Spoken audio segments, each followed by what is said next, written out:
గ్రంథంలో నుండి ఒక వాక్యాన్ని మనము చదువుకుందాం. ద్వితీయోపదేశకాండము 8వ అధ్యాయము 15వ వచనం. ద్వితీయోపదేశకాండము 8వ అధ్యాయము 15వ వచనము చివరి లైను మనకు కావాల్సింది చివరి లైను. అంతయో చదువుకుందాం. తాపకరములైన పాములను తేళ్లను కలిగి ఎడారి అయి నీళ్లు లేని భయంకరమైన ఆ గొప్ప అరణ్యములో ఆయన నిన్ను నడిపించును. రాతి బండ నుండి నీకు నీళ్లు తెప్పించెను. అండర్లైన్ చేసుకోండి. రాతి బండ నుండి నీకు నీళ్లు తెప్పించెను. మరలా చదువుతున్నాను 15వ వచనం అంతయు.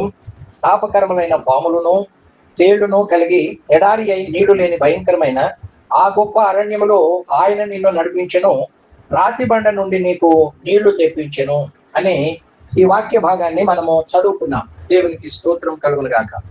దేవుని బిడ్డలారా, ఈ వాక్యంలోనికి వెళ్లే ముందు నేను గతంలో ఎంతవరకు మనము ధ్యానిస్తూ వస్తున్నటువంటి ఆ వాక్యాన్ని నేను అక్కడక్కడ కొంచెము జ్ఞాపకం చేసి ఈ వాక్యంలో ప్రవేశించి ముందుకు సాగుదాం.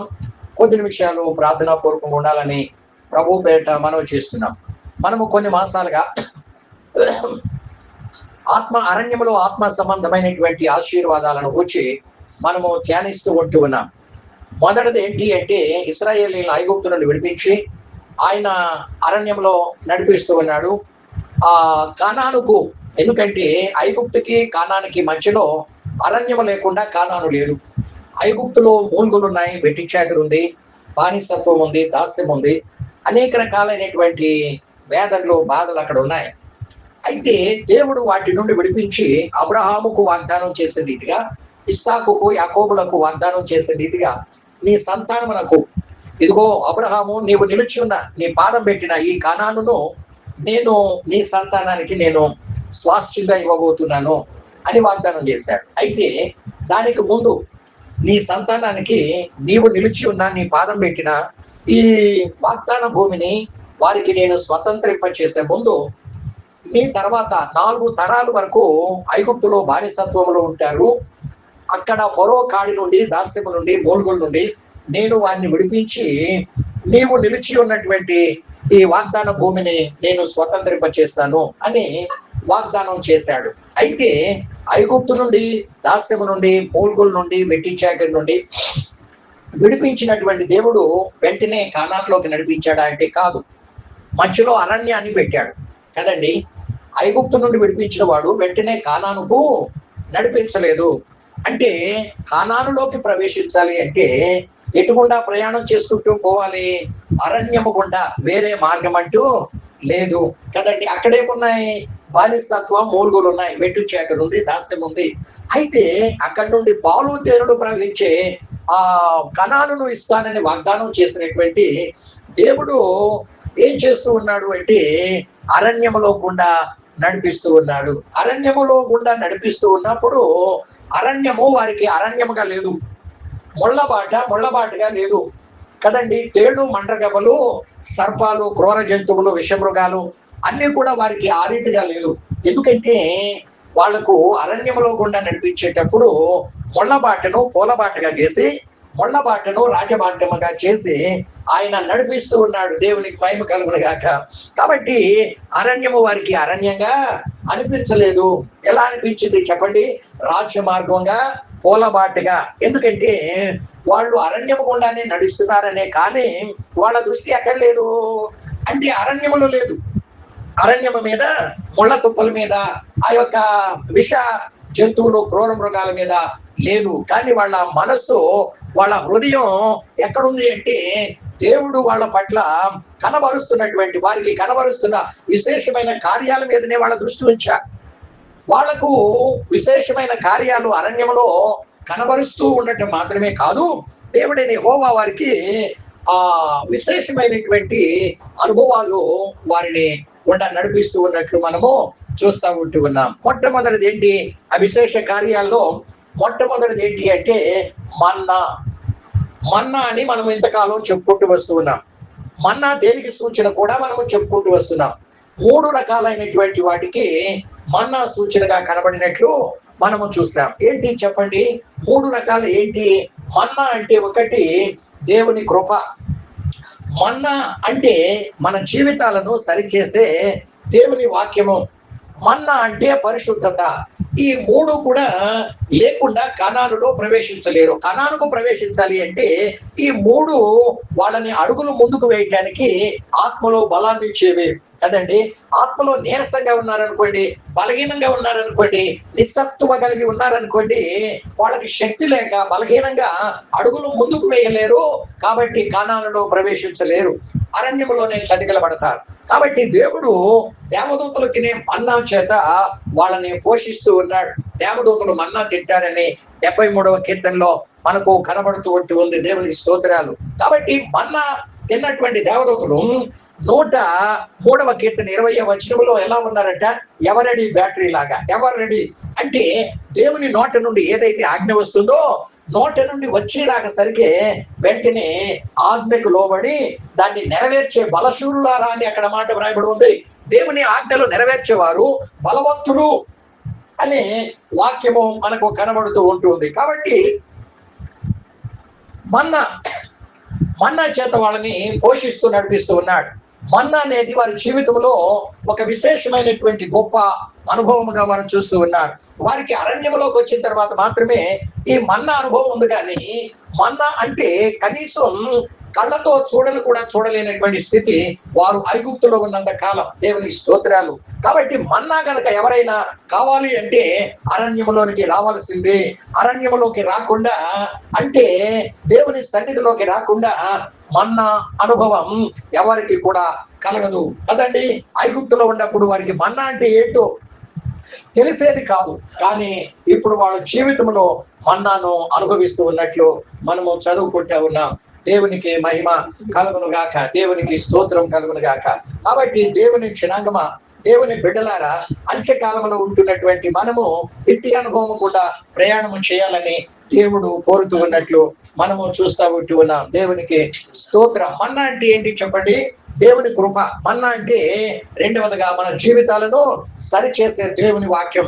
మన్నా అంటే పరిశుద్ధత. దేవుడని యెహోవా ఆనాటి మోషే ద్వారా ఆనాటి పాత నిబంధన సంఘానికి దేవుడు ఏమని తెలియజేశాడు అంటే, ఏ రోజు మన్నా ఆ రోజే మీరు కూర్చుకోవాలి కదండి. ఏనాటి మన్నా ఆ రోజే, నిన్నటిది ఈ రోజు కాదు, ఈ రోజు రేపు కాదు, ఏ రోజు ఆ రోజే. ఏనాటి కృప ఆనాడే మనము సమకూర్చుకోవాలి. నిన్నటికి మనకు కావాల్సిన దేవుని కృప దేవుడు నిన్న ఇచ్చాడు. నిన్న కావాల్సిన మన్నా నిన్న ఇచ్చాడు. నిన్నటికి అయిపోయింది ఆ కృప, ఆ మన్నా నిన్నటి వరకే. అది మరలా ఈ రోజు ఫ్రెష్ గా మనం అడుగులు ముందుకు వేయాలంటే మరలా ఫ్రెష్ గా మన్నా లేక దేవుని కృపను మనము కూర్చుకోవాలి అని దేవుడు తెలియజేస్తూ ఉన్నాడు. ఏ రోజుకు ఆ రోజే దేవుని వాక్యం మనల్ని సరిచేశారు. మనము చదవాలి, మనం వినాలి, దాని ప్రకారం నడుచుకోవాలి. కాబట్టి ఏ రోజుకు ఆ రోజే వాక్యం. మనకి ఎన్ని పనులు ఒత్తిడి ఉన్నా, ఎంత అనారోగ్యంగా ఉన్నా, మనము ఏం చేసినా కానీ మనకు వాక్యము లేకుండా, మనము వాక్యము చదవకుండా, చదివిన వాక్యం విన్న వాక్యాన్ని గైకొనకుండా, ఎందుకంటే దేవుడు మనకు వాక్యాన్ని ఎందుకు ఇస్తున్నాడు? భక్తుల ద్వారా కానీ, మనం చదువుకుంటున్న పరిశుద్ధ గ్రంథంలో నుండి కానీ దేవుడు ఆ రోజు వాక్యాన్ని ఎందుకు ఆ రోజు ఇస్తున్నాడంటే నీవు ఆ రోజే నెరవేర్చవలసి ఉంది కదండి. ఏనాటి పని ఆ రోజే చేయాలి. గతంలో మనం ఒకసారి చెప్పుకున్నాం, పంట మొత్తం కూర్చి పొలంలో ఆరబోసాడు.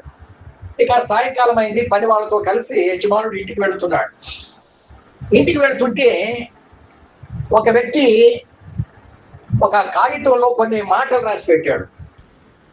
ఈ మాట ఖరీదు ₹1 అని ఉంది. ఆ యజమానుడు పోతూ ₹1 కదా, ఏం పోయిందిలే, ఆ రూపాయి ఇచ్చని ఆ యొక్క పేపర్ కొనుక్కున్నాడు. పేపర్ కొనుక్కున్నాక తీరా విప్పదీసి చూస్తే ఏనాటి పని ఆ రోజే చేయాలి. దేవుని స్తోత్రాలు. అంటే అతను ఏం చేశాడు? ఆ పొలంలో ఆ పంట అంతా కూడా ఆరబోసి ఇంటికి వెళుతున్నాడు. ఎందుకో ఈ విలువ, మరి ఈ మాట వ్రాయబడి ఉంది. కాబట్టి ఆ పొలంలో ఆరబోసినటువంటి ఆ పంటను పొట్లలోకి మనము కూర్చుదాము అని ఆ రకంగా వెళ్ళి పొట్లలో కూర్చాడు. కొద్ది నిమిషాలకే ఆగమేఘాలు వచ్చేసి మొత్తం కూడా కుంభవర్షం కొట్టినట్లు, అమ్మో అతని గుండె బ్రద్దలైపోయింది అనమాట. నేను కనుక ఈ మాట మరి చెయ్యకపోయినట్లయితే ఈ మాట ప్రకారం ఎంతో నష్టపోయేవాడిని. కాబట్టి దేవుని బిడ్డలారా, ఏనాటి కృప ఆనాడే కదండి. నిర్గమకాండం అనుకుంటాను, బహుశా 16వ అధ్యాయమేమో. ఆ మాట ఒకసారి మనం చదువుకుందాం. ఒకసారి బహుశా నేను అనుకుంటాను నిర్గమకాండంలో 16వ అధ్యాయంలో ఉండి ఉంటుంది అని. నిర్గమకాండము 16వ అధ్యాయములో మనము చదువుకున్నట్లయితే 21వ వచనం చూడండి.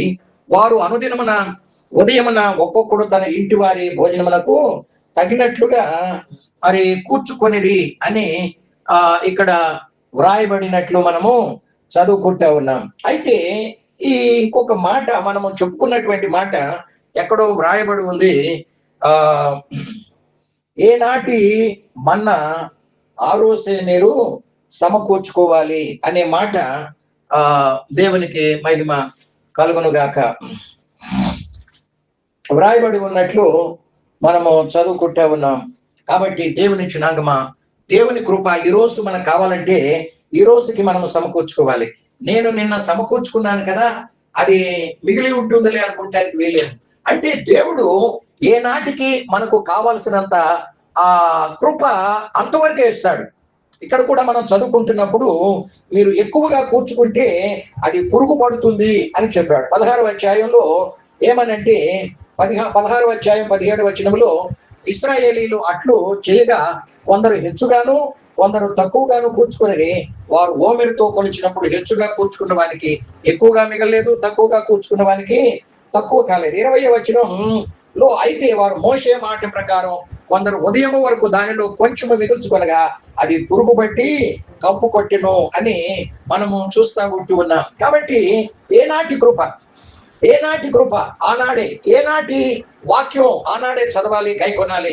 ఏనాటి పరిశుద్ధత ఆనాడే. ఎందుకంటే నిన్న నేను పరిశుద్ధంగా జీవించాను, ఈరోజు పరిశుద్ధతను విడిచిపెట్టి కొంత లోకంలో కలిసిపోయినా పర్వాలేదు అనుకుంటానికి వెళ్ళలేదు. ఎందుకంటే ఆత్మలో నువ్వు పరిశుద్ధత కలిగి ఉంటేనే నువ్వు ఆత్మలో బలం పొందుకొని అడుగులు ముందుకు వేయగలం, పరమకాలానికి చేరుకోగలం. సరే, ఇవన్నీ కూడా మనం గతంలో చెప్పుకున్నవి. కాబట్టి దేవుని బిడ్డలారా, రెండవది ఏంటి? ప్రత్యక్ష గుడారం గురించి మనము ధ్యానిస్తూ వచ్చాం. ఒకటి మన్నా, రెండు ప్రత్యక్ష గుడారము. ప్రత్యక్ష గుడారము అరే దేవుడు ఐగుప్తులో ఉండగా మోషేకు కనబరచల, అరణ్యములోనికి తీసుకుని వచ్చిన తర్వాత సినాయి పర్వతం మీదకి పైకి రమ్మన్నాడు. అక్కడికి వెళ్ళిన తర్వాత అరణ్యములో ఉండగా మాత్రమే ఆ యొక్క ప్రత్యక్షపు గుడారం యొక్క ప్రత్యక్షతను దేవుడు మోషేకు కనబరిచాడు. ఈ ప్రత్యక్ష గుడారం 2 రకాలు అని మనం చెప్పుకున్నాం. మొదటిగా మరి నూతన యెరూషలేము పట్టణానికి అందులో ఉన్న మహిమకు సూచన, రెండవదిగా భూలోకములో ఉన్నటువంటి దేవుని సంఘానికి సూచన మనము చెప్పుకున్నాం. కాబట్టి మన ప్రయాణం ప్రస్తుతం మనం అరణ్యంలో ఉన్నాం. మన యాత్ర, మన ప్రయాణం మనకు ఎక్కడికి దారి తీస్తుంది అంటే నూతన యెరూషలేము పట్టణంలోనికి దారి తీస్తుంది. దేవునికి స్తోత్రాలు. మనము అక్కడికి వెళ్ళి దాన్ని మనము స్వతంత్రించుకోవాలంటే, నూతన యెరూషలేము పట్టణంలో ఉన్న మహిమను మనము స్వతంత్రించుకోవాలంటే మనం ఏం చేయాలి? దాని వైపే చూస్తూ ఉండాలి కదండి. అందులో ఉన్న మహిమను గూర్చి మనము ధ్యానిస్తూ ఉండాలి కదా. ఆ మహిమ మీదనే మనము దృష్టి పెట్టి దాని మీదనే మనము మనస్సు పెట్టి అడుగులు ముందుకు వేస్తూ ఉంటే మన గమ్యస్థానం ఎక్కడ చెప్పండి? ఆ నూతన యెరూషలేము పట్టణం మీద. అలా కాకుండా భూ సంబంధమైన వాటి మీద మనస్సు పెట్టి మనము లోక సంబంధమైన వాటి మీద గనక మనస్సు పెట్టినట్లయితే మనము పరమకాలానికి లేక నూతన యెరూషలేము పట్టణంలో ఉన్న మహిమను మనము స్వతంత్రించుకున్న లేము. ఈనాడు అనేక మంది క్రైస్తవ బిడ్డల యొక్క దృష్టి లేక మనస్సు వేటి మీద ఉంటుంది అంటే లోక సంబంధమైన వాటి మీదనే, భూ సంబంధమైన వాటి మీదనే దృష్టి సారిస్తూ ఉన్నారు కదండి. గత వారం మనము చెప్పుకున్నాం, మరి దైవజనుడైనటువంటి మరి పౌలు అపోస్తలుడు, నేను ఒక మనుషుని ఎరుగుదును, అతడు 14 సంవత్సరాల క్రితం మరి అతడు పరదేశులకు కొనుక్కోబడ్డాడు, అతను శరీరంతో కొనుక్కోబడ్డాడు, శరీరం లేక కొనుక్కోబడ్డాడో నాకు తెలియదు. అంటే తనకు కలిగిన ప్రత్యక్షతలను గూర్చి, తనకు కలిగినటువంటి దర్శనాలను గూర్చి దేవుడు పరలోకాన్ని కొనిపోయి అతన్ని అక్కడున్నటువంటి మహిమను, అక్కడున్నటువంటి తేజస్సును ఆయనకు కనబరిచాడు. ఆయన భూలోకానికి వచ్చినప్పటి నుండి వివాహం కూడా చేసుకోలేదు. ఆ మహిమను సంపాదించుకోవడానికి ఈ లోకంలో అడ్డుగా వచ్చిన ఎన్ని శ్రమలైనా కానీ సంతోషంగా భరించాడు. చివరికి రోమా చక్రవర్తి కైసరు అతని శిరస్సును చివరికి బలిపీఠం మీద పెట్టి, ఒక చెక్క మొద్దు మీద పెట్టి మొండాన్ని శిరస్సును వేరు చేశాడు. దానికి ముందు ఒక మాట చెప్పాడు. ఏమనంటే రోమా చక్రవర్తి అంటున్నాడు, పౌలు నేనే ప్రభువుని, నేనే చక్రవర్తిని, నేను తప్ప నీకు వేరొక ప్రభు ఉండకూడదు. కాబట్టి నన్ను ప్రభువుగా నీవు అంగీకరించి, ఎవరో యేసుని నువ్వు ప్రభు అంటున్నావు, ఆయన గనక విడిచిపెట్టినట్లయితే నిన్ను బ్రతకనిస్తాను అని మాటి మాటికి అడుగుతూ పోయా. చివరి క్షణంలో కూడా అడిగితే అప్పుడు అన్నాడు, చక్రవర్తి గారు, నాకు యేసు అనే ఆ ఒక్కడే ప్రభు తప్ప వేరొక ప్రభు అనేవాడు నాకు లేడు అన్నప్పుడు చివరికి శిరస్సు మొండెం రెంటిని వేరు చేసి అప్పుడు అక్కడ ఉన్నటువంటి చక్రవర్తి సిపాయిలు ఆ తెగిపడినటువంటి ఆ ముఖం వైపు చూస్తూ ఉంటే చిరునవ్వుతూ ఉందంటే. దేవునికి మహిమ కలుగునుగాక. అందుకే ఆయన అంటాడు, నాకు ఏవేవి లాభకరములై ఉన్నవో వాటిని నష్టపరుచుకొని క్రీస్తును సంపాదించుకోవటానికి వాటిని పెంటతో సమానంగా ఎంచుకున్నాను అని అంటాడు. ఈనాడు కూడా ఉన్నారండి, ఆదిమ సంఘంలోనే కాదు, ఈనాడు కూడా ఉన్నారు. ఆ నూతన యెరూషలేము పట్టణం యొక్క మహిమను సంపాదించుకోవటానికి ఈ లోకంలో ఆస్తులు కోల్పోతున్నారు, ప్రాణాలు సైతం కోల్పోతున్నారు, ప్రభు కొరకు సమస్తమును త్యాగం చేస్తున్నారు. అట్టి వారిని కొనిపోవటానికి యేసయ్య అతి త్వరలో రాబోతూ ఉన్నట్లు మనము పరిశుద్ధ గ్రంథంలో నుండి చదువుకుంటా ఉన్నాం. గత వారం మనం చెప్పుకున్నాం ఏమనంటే, ఒక వ్యక్తి పొలంలో దాచబడిన ధననిధులను కనుగొన్నాడు. ఇంటికి వచ్చాడు, తనకున్న పొలం, తనకున్న ఇల్లు, తనకున్న బంగారం, తనకున్న ఆస్తిపాస్తులు అన్ని కూడా అమ్మేసి వెళ్ళి దాన్ని కొనుక్కున్నాడట కదండి. కదా, అంటే దాన్ని చూచి వచ్చాడు. ఆయన దృష్టి, ఆయన చూపులు దాని మీద పడ్డాయి. అప్పుడు ఆయన గుర్తించింది ఏంటి అంటే, ఈ లోకములో నాకు ఏవేవైతే ఉన్నాయో నేను చూచి వచ్చిన దాని ముందు ఇవన్నీ కూడా నథింగ్. కాబట్టి ఇవన్నీ పళంగా పెట్టి నేను దాన్ని కొనుక్కోవాలి, సంపాదించుకోవాలన్న తృష్ణ వాంఛ కలిగినటువంటి వాడే అందులో దాన్ని కొనుక్కునే విషయంలో సఫలీకృతుడైనట్లు మనము చదువుకుంటా వస్తూ ఉన్నాం. దేవునికి మహిమ కలుగును గాక. దేవుని జనాంగమా, ఈనాటి క్రైస్తవ్యానికి ఆదిమ సంఘములో ఉన్నటువంటి క్రైస్తవులకి భూమి ఆకాశం అంత వ్యత్యాసం కనబడుతూ ఉంది. దాదాపుగా ఆదిమ సంఘంలో ఉన్నటువంటి ప్రతి క్రైస్తవుడు అసలు ఆనాటి సంఘానికి ఎలా ఉందో తెలుసా? చిన్న అబద్ధం ఆడితేనే అననీయ సఫీరాలు ప్రాణం కోల్పోయారు. అంటే అంతటి పవిత్రత ఉంది సంఘంలో, అంతటి పరిశుద్ధాత్మ ఉన్న, అక్కడ పరిశుద్ధత ఉంది. పరిశుద్ధాత్మకు ఆనాటి క్రైస్తవుల హృదయాల్లో కానీ, క్రైస్తవ సంఘాల్లో కానీ, క్రైస్తవ కుటుంబాల్లో కానీ పరిశుద్ధాత్మ దేవునికి అంతటి స్థానము ఆనాటి క్రైస్తవులు ఇచ్చారు. ఈనాడు ఆత్మ దేవుణ్ణి అట్టడుగున పెట్టి లోకాన్ని, పాపాన్ని అప్పర్ స్టేజ్ లో పెట్టి ఈనాడు క్రైస్తవులు చలామణవుతూ ఉన్నారు. ఆత్మదేవుడు కన్నీరు కారుస్తూ ఉన్నాడు. అయ్యో, నేను ఇలాంటి వారికైనా కొరకైనా యేసయ్య అంటున్నాడు నేను ప్రాణం పెట్టింది, ఇలాంటి వారిన నేను రక్షించుకుంది అని ఆయన కన్నీరు కారుస్తూ ఉన్నట్లు మనము చూస్తూ ఉంటూ ఉన్నాం. దేవుని జనాంగమా, మన దృష్టి, మన మనస్సు వేటి మీద ఉంది, వేటి వైపు మన కళ్ళు వేటిని చూస్తూ ఉన్నాయి. మన జీవితాలను పరిశీలించుకోవాల్సిన సమయం ఆసన్నమైంది కదండి. మనము చూడవలసింది భూ సంబంధమైన వాటిని కాదు, మనము చూడవలసింది లోక సంబంధమైన వాటిని కాదు. మన కన్నులో పాపం మీద కాదు కదండి. యోబు ఒక మాట అంటాడు. యోబు గ్రంథంలోనికి ఒకసారి వెళ్దాం. యోబు గ్రంథంలో మనము చూసినట్లయితే దైవజనుడైనటువంటి యోబు ఆయన ఏమంటాడంటే, దేవునికి మహిమ కలుగును గాక, నా మనస్సు 31వ అధ్యాయము 1వ వచనములో ఆయన అంటాడు, నేను నా కన్నులతో నిబంధన చేస్తున్నాను, నేను నూతన యెరూషలేము పట్టణంలో ఉన్న మహిమను తప్ప నేను వేటిని చూడను, లోక సంబంధమైన వాటిని చూడను, నేను భూ సంబంధమైన వాటిని చూడను, పాపము వైపు అసలు నా కన్నులెత్తను, నేను నూతన యెరూషలేము పట్టణములో ఉన్నటువంటి మహిమను మాత్రమే చూస్తాను అని ఆయన తన కన్నులతో నిబంధన చేసుకున్నాడు. 7వ వచనం 3వ లైన్లో, నా మనస్సు నా కన్నులను అనుసరించి సంచరించకూడదు, నా మనస్సు నా కన్నులు చూచిన వాటిని అనుసరించదు అని ఆయన ఖండితంగా మాట్లాడుతూ ఉన్నట్లుగా మనము చూస్తున్నాం. ప్రియ దేవుని బిడ్డ, నీవును నేనును యోబు భక్తుడు వలె ఆ రీతిగా పలకగలుగుతున్నామా? మనము కూడా ఆ రీతిగా దేవుడు మన కన్నులతో నిబంధన చేసుకొని, నేను పవిత్రమైన పరిశుద్ధమైనటువంటి వాటిని, మహిమతో నింపబడిన వాటిని నేను స్వతంత్రించుకోబోతున్నా, వాటి మీదనే మా దృష్టి పెట్టి వాటిని మాత్రమే నేను చూస్తాను అని మన కన్నులతో, మన మనస్సుతో, మన అంతరంగముతో, మన ఆత్మతో, మన హృదయంతో మనము చెప్పగలుగుతున్నామా?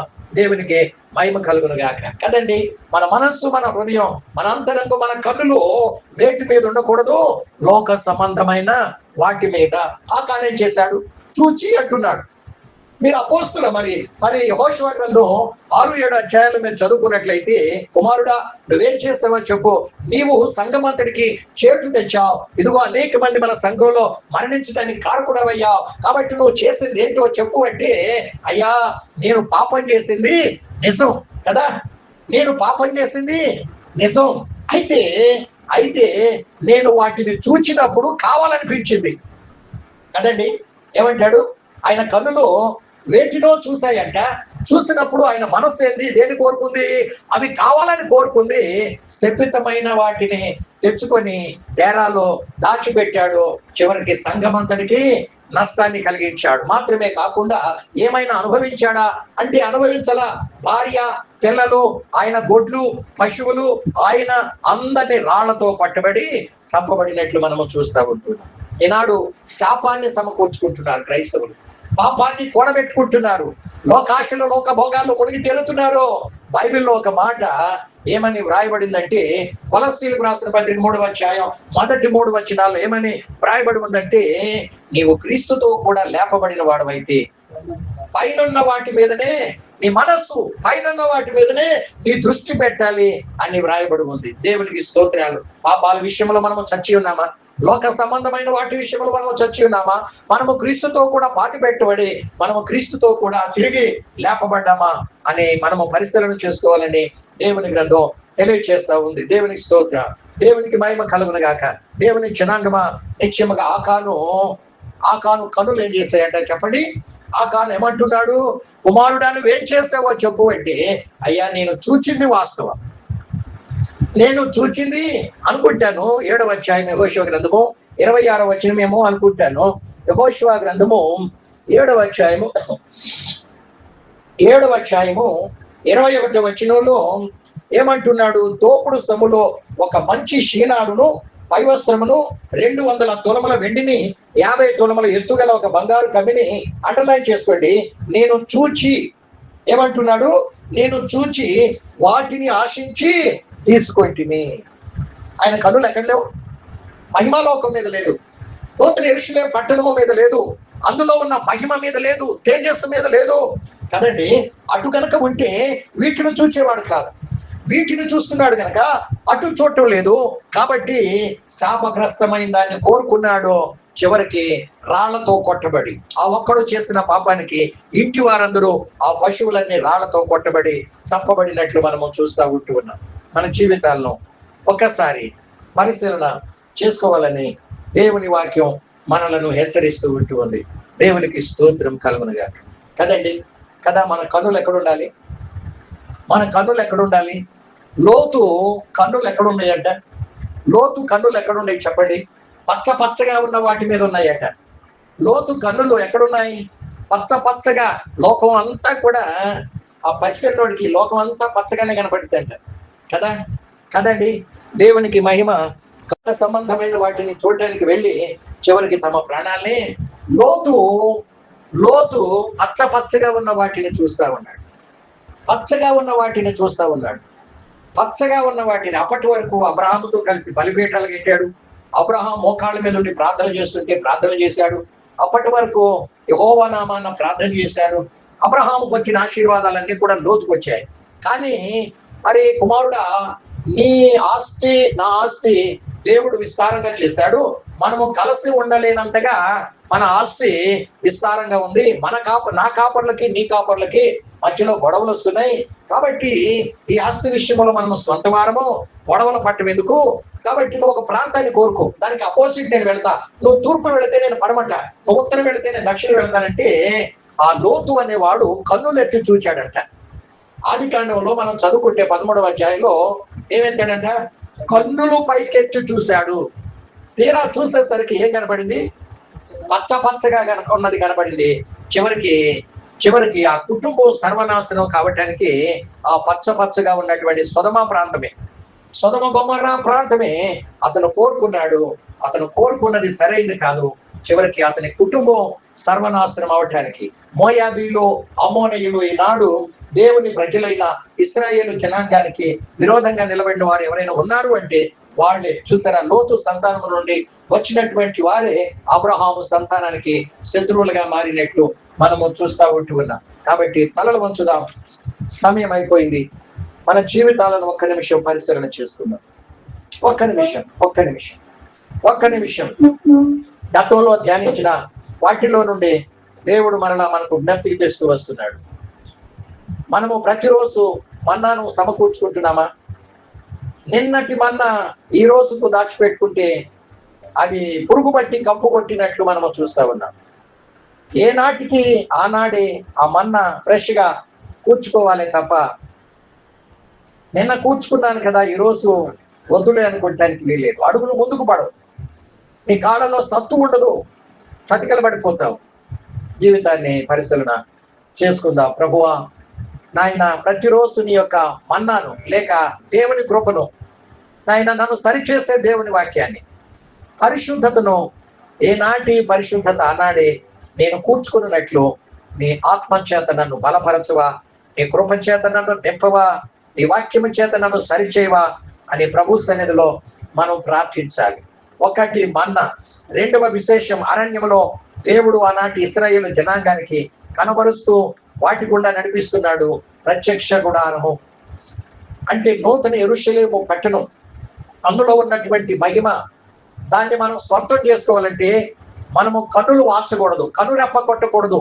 కనురెప్ప కొట్టకుండానే మనము ఆ నూతన యెరూషలేము పట్టణం, అందులో ఉన్నటువంటి సిద్ధపరిచిన మహిమ మీదనే మన దృష్టి, మన కను దృష్టి ఉంచాలని దేవుడు ఆకాంక్షిస్తున్నాడు. నీ మనస్సు, నీ చూపులు దేని మీద ఉంచుతావో నీ అంతం కూడా అదే ముగింపు. లోకం మీద పెట్టావా, నీ జీవితం, నీ అంతం, నీ ముగింపు లోకంలోనే కలిసిపోతావు. పాపం మీద పెట్టావా, పాపం నిన్ను పట్టుకుంటుంది, ధవళ సింహాసనం ఎదుట నిలబెట్టి తీర్పు కొరకై నిన్ను సిద్ధపరుస్తుంది. కాబట్టి దేవుని సన్నిధిలో తీర్మానం చేసుకుందాం.